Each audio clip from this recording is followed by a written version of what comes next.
Assalamualaikum warahmatullahi wabarakatuh. Hai semuanya, bertemu lagi di channel saya, Alvira Rosadian.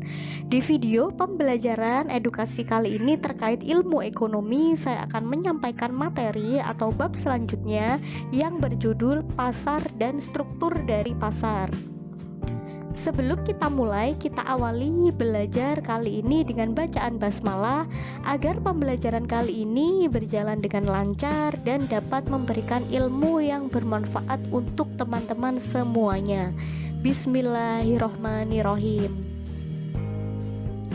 Untuk kalian semuanya yang ingin mempelajari dan saat ini membutuhkan materi ini, tonton dan simak video ini sampai akhir.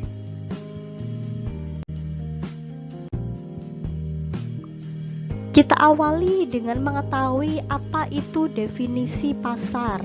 Saya yakin semua di antara kalian pasti sudah mengetahui, sudah pernah berada di gambar yang ada di layar ini, yaitu di pasar tradisional. Ini kenapa dinamakan dengan pasar? Apa sih itu pasar? Pasar adalah tempat terjadinya transaksi jual beli, penjualan maupun pembelian yang dilakukan oleh penjual dan pembeli yang terjadi pada waktu dan tempat tertentu. Jadi yang dinamakan pasar itu ciri-cirinya adalah terjadi transaksi antara penjual dan pembeli. Kalian jangan salah mengartikan ya.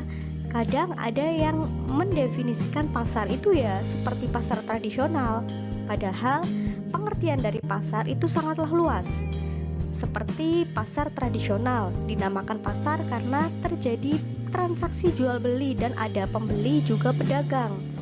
Kemudian ada juga pasar saham atau bursa efek, itu juga dinamakan dengan pasar karena di dalamnya terjadi transaksi jual beli saham. Seperti itu. Jadi yang dinamakan pasar bukan pasar tradisional diibaratkan sebagai pasar tradisional, tapi yang dinamakan pasar itu pasti ada transaksi jual beli dimanapun dan kapanpun. Menurut Awaludin dan Wijayati tahun 2019 terdapat 3 fungsi dari pasar. Yang pertama, fungsi pasar itu sebagai pembentukan harga. Maksudnya di dalam pasar terjadi transaksi penawaran maupun permintaan, akhirnya terbentuklah pembentukan harga yang telah disepakati oleh penjual maupun pembeli. Kemudian di pasar itu sebagai sarana distribusi oleh produsen. Jadi sebelum barang atau jasa di sebuah pasar itu diperjualbelikan, itu diawali dengan distribusi dari produsen. Jadi produsen mendistribusikan barangnya di pasar, kemudian diperjualbelikan oleh pedagang. Jadi pasar itu sebagai fungsinya adalah sebagai fungsi distribusi. Yang ketiga adalah fungsi promosi. Jadi di dalam pasar itu berkesempatan produsen untuk mempromosikan barang atau jasanya. Seperti itu. Kemudian jenis-jenis pasar. Jenis pasar itu dibedakan menjadi 2. Yang pertama adalah pasar input, yang kedua adalah pasar output. Pasar input itu apa? Pasar input merupakan pasar yang memperjualbelikan faktor produksi. Saya sudah pernah mengingatkan di materi-materi sebelumnya bahwa faktor produksi itu terdiri dari sumber daya manusia, sumber daya alam, modal, dan kewirausahaan. Jadi di dalam pasar input itu menjual faktor produksi. Faktor produksi yang dimaksud ini berupa barang atau jasa yang digunakan sebagai masukan atau pendukung pada suatu proses produksi. Contohnya seperti pasar input tanah atau pasar jual beli tanah. Karena kenapa? Tanah atau lahan digunakan untuk proses produksi. Kemudian pasar modal seperti bursa efek saham dan reksadana. Kenapa dinamakan pasar input? Karena menjual menjualbelikan modal, yang mana modal merupakan faktor produksi. Karena kalau tidak ada modal tentu tidak akan bisa berproduksi kan. Oke, terus pasar tenaga kerja seperti bursa efek merupakan pasar input karena tenaga kerja atau SDM merupakan faktor produksi. Jadi orang yang mengelola barang atau jasa. Kemudian pasar wirausaha juga merupakan faktor produksi wirausaha ataupun pengusaha. Selanjutnya, jenis pasar yang kedua adalah pasar output. Merupakan pasar yang menyediakan produk berupa barang atau jasa, di mana produk tersebut bersifat jadi, yang bisa dimiliki langsung oleh konsumen dan dikelola atau dirasakan langsung oleh konsumen. Jadi pasar output ini yang menjual barang dan jasa jadi. Jadi melalui proses pasar input di mana sumber daya alam, sumber daya manusia, modal dan pengusaha ini melakukan aktivitas produksi. Kemudian aktivitas produksinya mengeluarkan barang output atau barang jadi. Contohnya seperti pasar sayur. Kemudian pasar elektronik, dia akan menjual barang jadi seperti elektronik, yang mana elektronik tersebut bisa dimiliki langsung oleh konsumen atau bisa dirasakan langsung oleh konsumen. Itu kalau dalam produk. Kalau dalam jasa itu seperti jasa salon, jasa laundry dan sebagainya. Kenapa dinamakan dengan pasar output? Karena jasa salon, jasa laundry ini langsung bisa dirasakan oleh konsumen, seperti itu.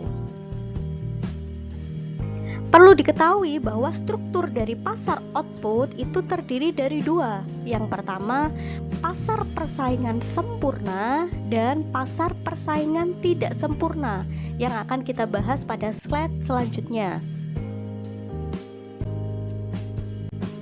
Yang pertama adalah pasar persaingan sempurna. Pasar persaingan sempurna merupakan bentuk persaingan yang ideal. Pasar persaingan sempurna ini merupakan sebuah pasar yang dimana terdapat banyak pelaku usaha atau perusahaan yang menghasilkan barang atau jasa dengan produk yang ditawarkan relatif sama atau bisa disebut homogen.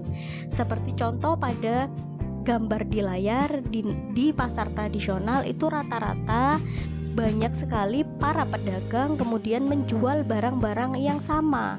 Contohnya seperti pasar sayur ini ya, rata-rata semua menjual produk yang homogen, yang sama, yaitu menjual sayur mayur. Kemudian ciri-ciri dari pasar persaingan sempurna. Yang pertama adalah produk yang ditawarkan itu sama, baik jenisnya maupun kualitas. Jadi di pasar tradisional contohnya itu produk yang ditawarkan itu relatif sama ya, sayur mayur rata-rata sama, kemudian kualitasnya juga sama. Kemudian di dalam pasar persaingan sempurna itu terdapat banyak penjual dan pembeli. Penjual dan pembeli sama-sama mengetahui info pasar seperti harga serta barang dan jasa. Jadi rata-rata orang yang mau membeli ke pasar tradisional contohnya itu sudah mengetahui ya info pasar, kemudian harga-harganya mereka sudah tahu. Kemudian usaha di pasar persaingan sempurna itu rata-rata masih berskala kecil. Contohnya di pasar tradisional ya, yang mana rata-rata usaha yang dimiliki pedagang itu rata-rata masih berskala kecil. Hal ini membuat tidak ada satupun perusahaan yang terlibat dalam mengontrol pasar dari segi harga maupun kuantitasnya. Jika pada kenyataannya satu perusahaan untuk berhenti, maka kondisi pasar itu tidak akan berpengaruh. Kemudian adanya praktik free entry dan free exit perusahaan. Maksudnya tidak ada suatu hambatan apabila suatu perusahaan ingin menutup usahanya jika ternyata dianggap tidak menguntungkan. Berbeda ya jika perusahaan besar yang terdapat adanya keterikatan tertentu. Jadi contohnya di pasar tradisional ini, misalkan ada salah satu pedagang sayur ini nih yang merasa tidak untung dan rugi, ya dia kapanpun bisa menutup usahanya dan tidak akan berpengaruh besar terhadap pasar. Berbeda jika pasarnya itu pasar besar atau contohnya pasar perusahaan besar. Jika dia ingin menutup maka akan sulit karena terdapat keterikatan, contohnya surat menyurat di perusahaan, kemudian keterikatan pegawai itu juga tidak mudah ya menutup langsung seperti itu, karena kan harus ada undang-undang pegawai seperti itu contohnya.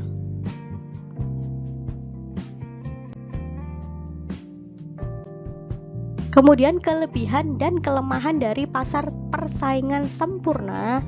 Kelemahannya adalah tidak ada dana untuk melakukan penelitian karena rata-rata usahanya itu masih berskala kecil ya.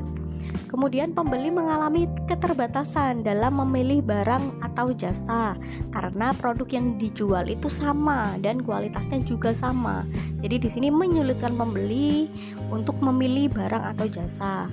Kemudian pekerja cenderung menerima upah atau gaji rendah.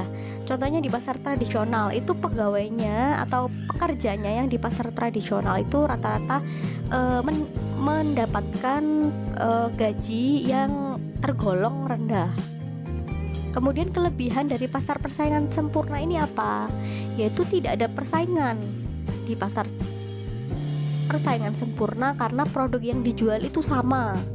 Kemudian penjual tidak perlu memasang iklan untuk promosi ya, karena semua pembelinya itu sudah tahu di pasar tradisional itu menjual apa, mereka sudah paham. Jadi di sini penjual di pasar tradisional contohnya tidak perlu memasang iklan ataupun berpromosi.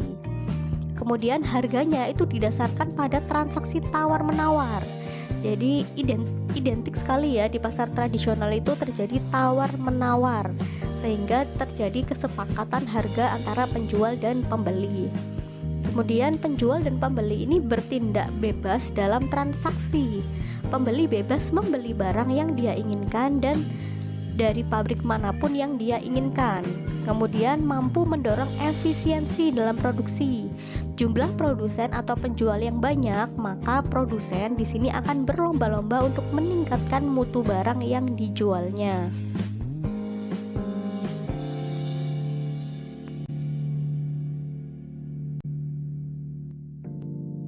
Selanjutnya adalah struktur dari pasar output kedua, yaitu pasar persaingan tidak sempurna.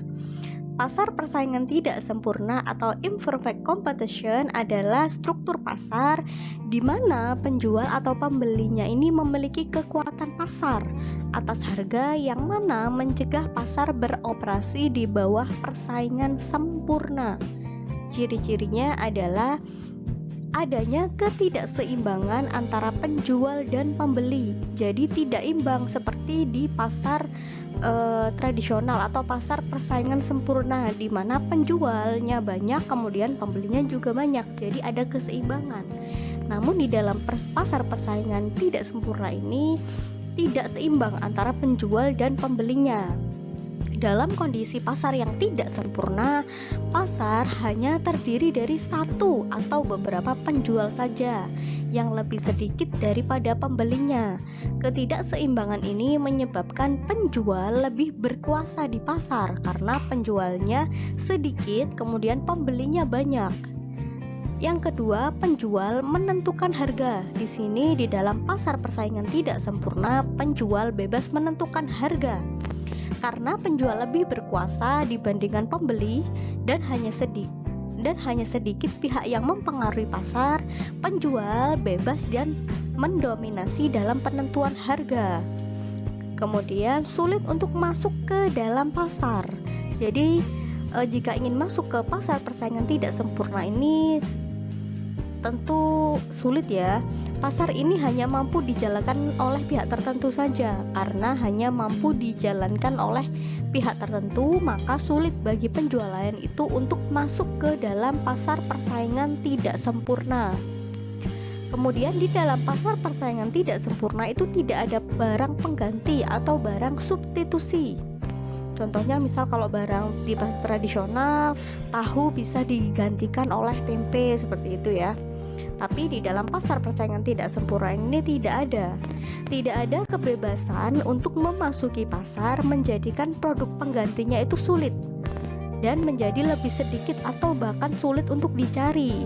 Jadi untuk mendapatkan produk atau barang yang bersangkutan, penjual harus membeli dari penjual yang hanya menjual produk tersebut.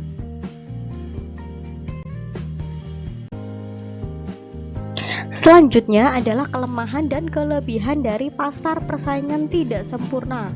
Kelemahannya adalah adanya permainan harga. Jelas ya, karena yaitu kembali lagi karena adanya ketidakseimbangan antara penjual dan pembeli, yang mana penjualnya itu lebih sedikit daripada pembelinya, sehingga banyak konsumen yang membutuhkan. Kemudian sedikit alternatif sehingga pembeli tidak ada pilihan lain selain membeli produk dari penjual yang menguasai pasar. Contohnya seperti pilihan konsumen dalam memilih bahan bakar. Mereka tidak ada pilihan lain selain membeli bahan bakar milik PT Pertamina, karena PT Pertamina lah yang menguasai pasar untuk produk bahan bakar. Kemudian eksploitasi konsumen. Di sini karena jumlah konsumen yang lebih banyak dibandingkan dengan penjualnya menjadikan sebuah eksploitasi konsumen. Hal ini akan berimbas pada konsumen yang tidak bisa bertindak mengambil alih untuk menyeimbangkan pasar. Kemudian kelebihan dari pasar persaingan tidak sempurna. Produk yang dijual di pasar persaingan tidak sempurna itu rata-rata yang dijual adalah berkualitas unggul atau tinggi, berbeda dengan pasar persaingan sempurna. Contohnya di pasar tradisional itu rata-rata kualitas produknya itu sama. Kemudian keuntungannya lebih besar bagi penjual, jelas ya, karena penjualnya lebih sedikit sedangkan pembelinya itu banyak. Kemudian bebas biaya produksi seperti BBM, listrik, dan iklan. Kemudian mendorong inovasi produk. Penjual di sini lebih leluasa melakukan eksplorasi demi kepentingan inovasi karena mereka mempunyai lisensi atau hak paten.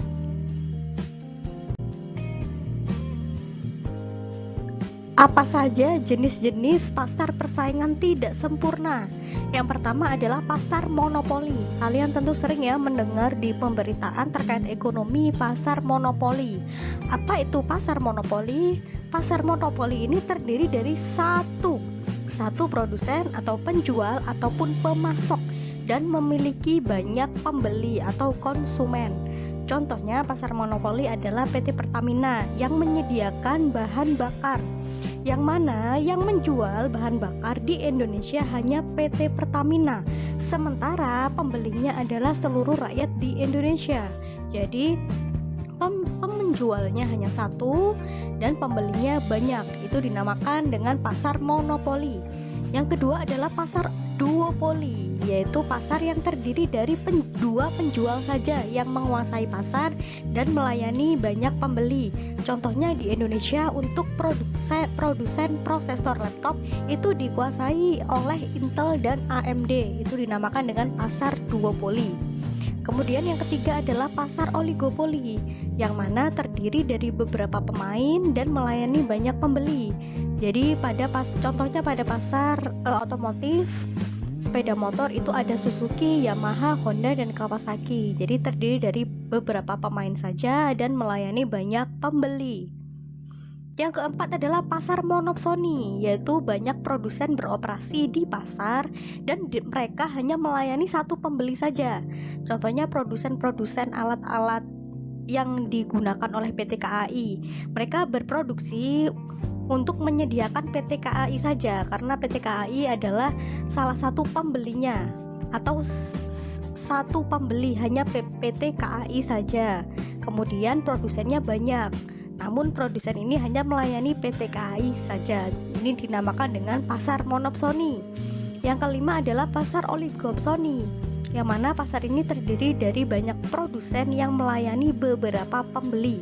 Contohnya di Kota Batu ya, di Kota Batu itu terkenal sebagai penghasil buah apel. Maka pasar oligopsoni di Kota Batu itu dikuasai oleh produk apel. Itu contohnya dari pasar oligopsoni. Yang keenam adalah pasar monopolistis. Terdiri dari banyak pemain dan banyak pembeli. Penjual menjual jenis barang yang serupa namun karakteristiknya berbeda-beda. Contohnya di makanan ya, itu ada KFC, Wendy's, kemudian McDonald. Itu adalah pemain atau penjual yang menjual barang yang sama tapi karakteristiknya berbeda. Contohnya meskipun KFC menjual ayam goreng, kemudian McDonald juga menjual ayam goreng, tapi antara KFC dan McDonald itu punya karakteristik yang berbeda.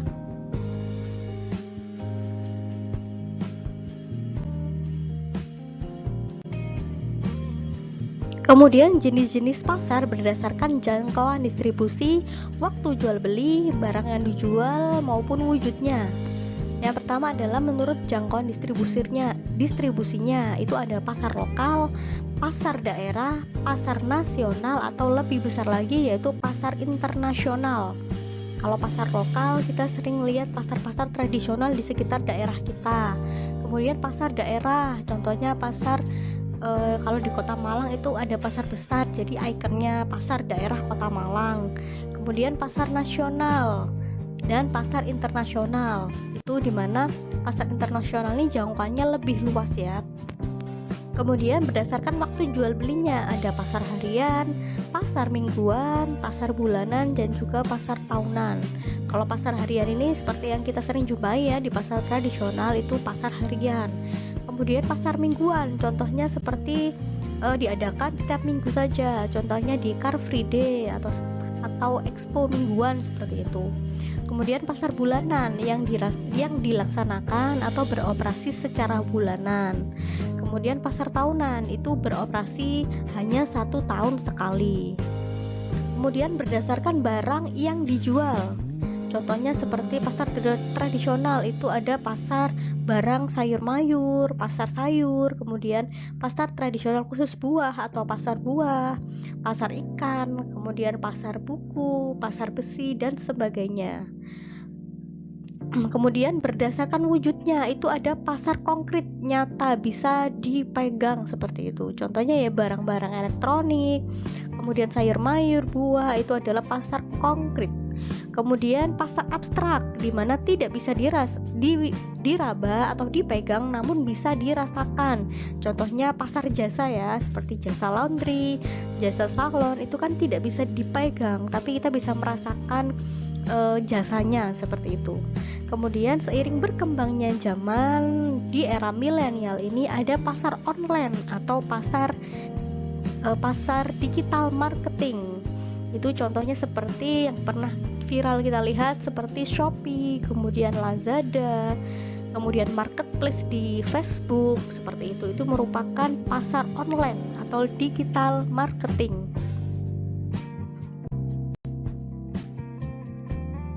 Jika kalian sudah memahami materi ini, yuk coba kerjakan latihan soal ini untuk memperdalam ilmu kalian ya.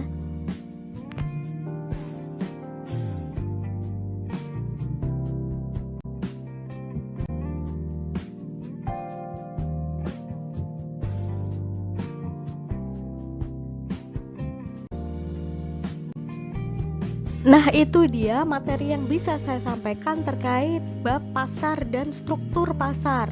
Pada pertemuan selanjutnya saya akan memaparkan materi dengan bab yang sama, yaitu pasar dan struktur pasar dengan subbab permintaan dan elastisitas permintaan. Sebelum menutup video ini, saya sarankan untuk jangan lupa subscribe channel ini dan nyalakan tombol loncengnya agar kalian tidak ketinggalan notifikasi materi-materi terkait ilmu ekonomi dan bisnis yang pastinya bermanfaat. Oke, kita akhiri pembelajaran kali ini dengan bacaan hamdalah. Alhamdulillahirabbil alamin. Terima kasih. Wassalamualaikum warahmatullahi wabarakatuh.